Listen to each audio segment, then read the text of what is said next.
je suis pas... Je me sens pas appartenir à une ville.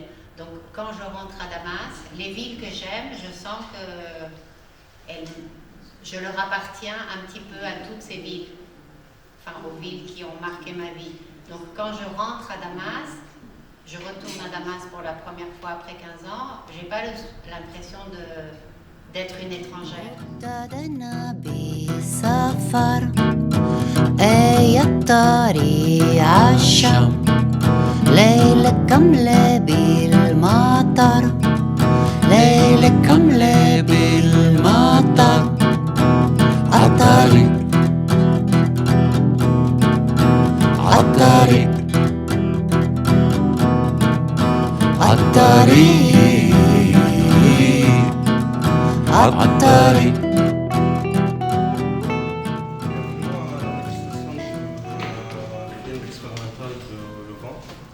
Et ce soir, nous avons le film en cours en série. Oui, avec la présence des directeurs de film, Vincent et Catherine, qui sont prêts à répondre aux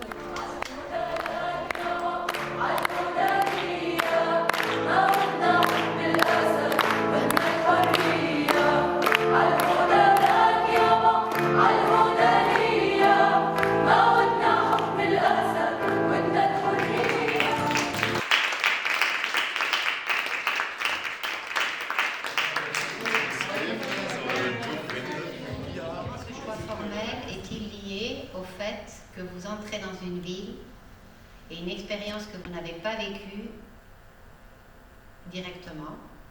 Autrement dit, comment avez-vous abordé votre position de réalisateur venant de l'extérieur pour filmer une mémoire et un lieu qui appartiennent aux autres? Avez-vous parfois eu le sentiment d'être davantage des observateurs que des participants? Oui, c'est déjà pas mal. Moi, je me sens une exilée. Moi,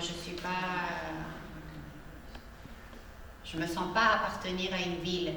Donc, quand je rentre à Damas, les villes que j'aime, je sens que je leur appartiens un petit peu à toutes ces villes.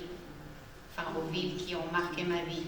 Donc, quand je rentre à Damas, je retourne à Damas pour la première fois après 15 ans, j'ai pas l'impression d'être une étrangère.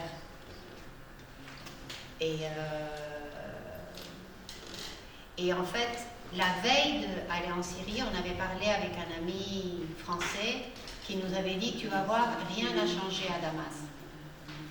Et donc, c'est vrai que le centre, il n'a pas beaucoup changé. Et nous, il est très négligé, comme on dit. On s'est amusé à aller revoir les différents lieux où on avait habité, où nos enfants avaient été à l'école, etc. Mais oui, à chaque fois qu'on a été visiter des quartiers qui avaient été pris par l'opposition, qui donc avaient été assiégés et détruits, affamés et détruits, oui, c'est impressionnant. On restait sans voix. Et pour la manière. Et c'est important de. On était juste des témoins oculaires, mais je pense que c'est super important. Moi, ça m'a fait penser quand, au début de la Révolution, les gens filmaient beaucoup tout ce qui se passait pour témoigner, pour dire les gens vont voir et ils vont venir nous aider. Et parfois, c'était des choses très dures à regarder. Mais nous, on se disait, si eux ont eu le courage de filmer, nous, on doit avoir le courage de regarder, parce qu'on est comme des relais de ce qui se passe. Et donc, du coup, pour nous, aller à Jobal, aller à Aboun, aller à Belz et aller à Yarmouk, c'était un peu dans cette démarche, et le film aussi. Et après, on a filmé, parce qu'il y a un peu sur la façon de filmer, comment... Est-ce que c'est expérimental? Oui, expérimental. Oui, c'était une expérimentation pour nous, puisque c'est notre premier film. Mais c'est vrai que je pense qu'on a filmé à hauteur d'homme. Donc moi, je m'étais dit, j'ai envie de filmer, de considérer chaque plan comme un plan potentiellement utilisable pour le film. C'est pour ça qu'il y a beaucoup de plans séquences, il y a beaucoup de plans longs, il n'y a pas de plans courts. ça parce que je voulais que voilà, on puisse suivre notre déambulation. Et c'est vrai qu'il y a beaucoup de choses en voiture parce que déjà on arrive depuis Beyrouth en voiture pour aller à la frontière et puis après à Damas. Et puis après, pour aller se balader dans les quartiers, c'était beaucoup en voiture parce que les quartiers détruits sont tellement grands et immenses qu'on ne peut pas le faire à pied. Le film montre des moments très intimes, des rencontres, des souvenirs, mais aussi le choc face à ce qui a changé dans la ville. Comment avez-vous décidé ce qui devait être filmé, ce qui devait rester hors champ, et dans quelle mesure votre relation personnelle avec la personne qui fait ce voyage a-t-elle influencé ses choix? Moi, je pense que pour moi aussi, un peu, parce qu'on était vraiment très très émus et très surpris de retourner en Syrie avec nos amis Mohamed et Mariam, vous les avez vus. Et moi, je pense que de me concentrer sur la manière de filmer, de me poser des questions quand on préparait le voyage, c'était une manière d'évacuer un peu l'angoisse. Et après, pour ce qu'on a filmé, ce qu'on n'a pas filmé, moi, il y a des scènes que je n'ai pas voulu filmer parce que moi, j'étais trop impliqué dans le... Par exemple, quand on retrouve la sœur de Mohamed, bon, je pense qu'on ne comprend pas, mais quand on prend une photo à un moment, non, c'est une vidéo, voilà, ça c'est la famille de Mohamed. On a, bien sûr, dès qu'on est arrivé, on est allé chez elle. Après, on fête l'anniversaire avec elle un autre jour. Par exemple, dans cette maison-là, moi, j'ai pas voulu filmer parce que moi, j'ai connu, on a connu il y a longtemps la sœur de Mohamed. J'ai connu cette maison où il y avait ses parents aussi. Donc, moi, je me sentais trop impliqué. J'avais pas envie d'arriver avec une caméra et voilà, de me placer en reporter, je sais pas, cinéaste. Donc voilà, mais autrement, on ne s'est pas censuré, on a filmé, vous avez vu dans l'appartement, on filme partout. Oui, en fait, c'est ça, c'est que Vincent, à partir du moment où il avait décidé de filmer, il ne nous demandait plus. Il filmait quand il voulait, donc bon, souvent on est très décoiffé parce que c'est le matin très tôt. Et voilà, en fait, lui, il était là, même s'il n'apparaît pas à l'image, et du coup, voilà, on a joué le jeu de laisser cette caméra...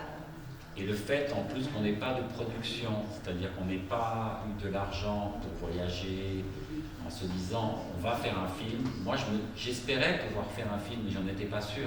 Mais il n'y avait pas d'enjeu, en fait. Donc c'est pour ça que je pense que nos amis, ils étaient détendus, parce qu'on s'était dit, de toute façon, ça nous fera des archives. Et c'est pour ça que c'est toute l'ambiguïté du documentaire, c'est que, par exemple, Mohamed, après, quand bien sûr on leur a montré le film tout de suite, et lui il était gêné parce qu'à un moment il dit oui, j'aimerais avoir ce dialogue, pas devant les caméras, pas devant les trains, pas devant les réseaux et tout ça. Il le répète 2 fois, pas devant les caméras, et il dit qu'est-ce que vont dire les gens, parce que moi je suis en train de donner les leçons, il faut avoir qu'on ait ce dialogue intime, alors qu'en fait je suis filmé. Ben, oui, ben c'est ça, c'est un peu le truc du documentaire, quoi. Alors, étant donné que vous venez d'un contexte différent de celui des personnes qui apparaissent dans le film, avez-vous eu l'impression que votre présence derrière la caméra pouvait modifier la manière dont les gens se comportaient ou parlaient? Comment avez-vous travaillé avec cette distance entre celui qui filme et celui qui est filmé, surtout dans un film qui est aussi entre le documentaire et votre propre expérience de découverte de la ville? Et finalement, est-ce que la réalisation de ce film a changé votre regard sur la ville et sur l'idée du retour après des années d'exil? Est-ce que tu as l'impression, c'est toi qui as filmé, que les gens ont changé d'attitude? Non, tu as déjà... Parce que ils voyaient que j'avais des couleurs, ils voyaient tout de suite que j'étais pas syrien. Peut-être, mais en tout cas, on a eu... Non, vraiment, les gens étaient très très accueillants. D'ailleurs, on le voit dans le film. Les gens, tout de suite, ils nous répondent. Ils veulent montrer, ils voulaient vraiment montrer les choses. Pour que... Je pense aussi pour que le monde se rende compte. D'ailleurs, quand on a été à Yarmouk, Catherine, elle dit dans le film qu'il y avait un mec qui avait fait... qui qui lui habitait là encore dans les ruines, quoi, encore. Enfin, il était sans doute revenu parce que c'était des territoires interdits. Il avait fait un petit musée avec un rideau en disant, et vous avez mis des bombes, des obus, vous l'avez trouvé partout. Parce qu'il y a ça aussi, dans les ruines, il y a encore des bombes qui n'ont pas encore explosé. D'ailleurs, la veille, comme on le dit dans le film, il y a un garçon de 17 ans qui a marché sur une bombe et qui est mort. Et lui, il nous a un petit peu interpellés, on était avec cette copine syrienne, parce que comme c'est Yarmouk, comme c'est le camp palestinien, je pense qu'il y a eu beaucoup de journalistes qui sont venus filmer. Et lui, il disait, tous les journalistes ils sont venus filmer et il ne se passe rien.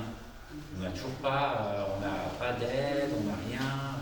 Lui, il était tout noir de suie, il était vraiment pauvre et on se disait froid et on se disait, il habitait là, sous un immeuble avec vaguement une bâche pour le protéger du regard Et notre copine lui a dit, mais non, nous on n'est pas des citoyens et on avait envie de voir ce qu'on compte. Et elle, d'ailleurs, elle dit, il faudrait emmener les gens justement pour qu'ils se rendent compte des dégâts, des destructions.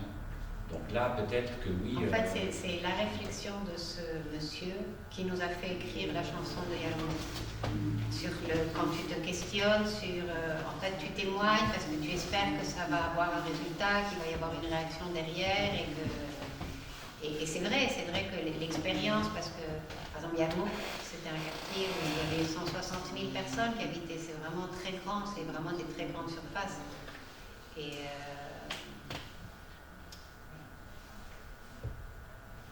Il y a une fois à Jobar, un monsieur qui a dit en arabe, il m'a fait un signe comme ça, et moi j'ai pas bien compris parce que j'étais concentré. Il m'a dit non, ne me filme pas. Mais moi je croyais qu'il me faisait signe comme ça, j'ai continué à le filmer, mais bon, vraiment c'était pas agressif du tout. Au contraire, vraiment, je le répète. Oui, parce qu'il y avait quand même très peu de monde et à Jobar, à Bouna, Berzé, personne n'allait. Enfin, les gens de l'extérieur, c'était très rare. Donc, ils étaient plutôt... ils venaient vers nous parce qu'ils avaient envie de partager. Ils n'étaient pas... Je suis curieux de savoir aujourd'hui, parce que effectivement, c'était l'année dernière, non? Ouais, c'était il y a un an exactement. Et les choses changent tellement vite en ce moment, etc. Est-ce que c'est un projet qu'elle pense pouvoir... Dans l'idée, oui, mais le problème c'est que pour entrer à Damas, il faut savoir quoi faire, il n'y a pas d'argent en fait en Syrie. Et l'autre fois, c'est marrant parce qu'on a fait une projection à Aix, on est allés ensemble et il y avait une autre Salma, celle avec qui on va à Yarmouk. Elle est restée de janvier à juin, mais elle a 3 enfants et c'est très compliqué pour les écoles, en fait. Du coup, elle est revenue en France. Bref, elle était là. Et toutes les deux, elles disaient... Parce que nous, on a déjà fait 3 allers-retours, Mohamed aussi. Et elle disait, moi, ça ne m'intéresse pas d'aller faire des allers-retours, de faire du tourisme dans mon pays. Soit je retourne pour m'installer. Ok, on est allé une fois, tu vois. Et donc là, si tu n'as pas un projet... avec de l'argent, c'est compliqué. Eux, ils ont quand même du travail en France ou en Europe. Et donc, ce qui manque cruellement encore en Syrie, c'est de l'argent. Oui. Mais c'est pour des raisons pratiques, c'est pas pour des raisons sécuritaires. C'est pas ça, c'est pas qu'ils ont peur. C'est que comment faire concrètement? Vous avez vu leur maison, leur appartement, il y a quand même du travail. Ils ne peuvent pas y habiter comme ça, tout est cassé. Donc ça, par exemple, voilà, il faut mettre un petit peu d'argent pour le réparer, puis après, il faut trouver de quoi vivre sur place. Et encore, eux, ils ont la chance d'avoir encore leur maison, mais il y en a beaucoup qui ont plus de maison. Et puis alors, nous, on tient à dire à chaque fois qu'avant, on disait que les Syriens n'avaient pas le droit, il aurait été interdit de retourner dans leur pays. En fait, ils ont le droit, par exemple, un Syrien qui a immigré en France. Par exemple, la fille aînée de Mohamed Emaya, qui aujourd'hui a 28 ans, elle n'a pas la nationalité française, elle a encore le droit, elle a encore un statut d'asile. Donc en France, ils ont mis en place un laissez-passer, mais que tu dois vraiment respecter. D'ailleurs, ils retiennent ta carte de séjour le temps que tu reviennes, tu dois voyager aux dates qu'ils te disent, parce que sinon, tu perds ton statut. Tu vois. Mais il y a beaucoup de pays où ils n'ont pas mis en place ça, donc soit les gens trichent, mais si le gouvernement qui t'a accordé l'asile s'en rend compte, ils peuvent te retirer ta carte de séjour. Donc du coup, tu vois. En Allemagne, c'est un énorme problème parce qu'il y a au moins 1 million de Syriens qui se sont réfugiés en Allemagne. Et je pense, alors même s'ils n'ont pas envie de faire du tourisme, en tout cas, ils ont envie au moins d'y retourner une fois parce qu'on a un parent qui est mort, on a un cousin, Ils veulent voir. Et peut-être même commencer aussi à faire des allers-retours, y aller 6 mois, essayer de mettre en place quelque chose, de revenir. Et là, pour l'instant, ils sont coincés. C'est impossible. Parce qu'il y a un racisme de plus en plus fort en Allemagne. Et l'idée, c'est de dire, bon ben voilà, maintenant que vous n'avez plus votre dictateur, vous pouvez rentrer chez vous. Quoi. C'est vraiment ça. Quoi. Enfin, tous les gens qui sont restés en Syrie, ça ne veut pas dire qu'ils ont collaboré avec le régime. Mais c'est vrai qu'il y a... Mais ça arrive souvent dans les pays. Moi, ma mère était chilienne, et il y avait souvent ce truc entre les exilés et ceux qui sont partis, où ils veulent pas entendre la souffrance de l'autre. Genre, ah oui, toi t'étais en exil, t'étais tranquille, ici nous on a vécu l'enfer. Et tu vois, et c'est vrai qu'il y a ce problème où parfois c'est difficile le dialogue entre ceux qui sont restés, où la vie était très dure.